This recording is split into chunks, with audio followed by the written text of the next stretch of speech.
Hello, in this video I want to show you how to save and restore settings presets for Kensington orbital mouse.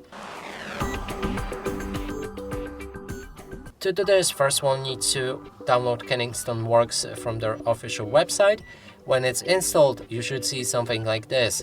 Then click on the three lines in the top right corner of that window and go for the backup settings to save the settings that you currently have. And I'm gonna back them up on my PC drive. So let's just go and save it on the desktop. Give it a name.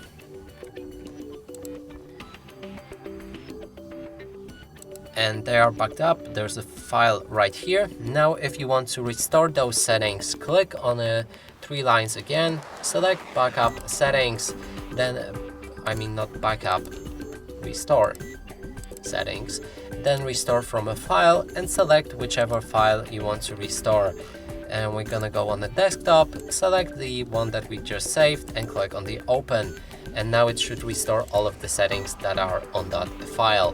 And that's it for this video. Hope you like it. Please consider subscribing to our channel, leave a like and a comment below.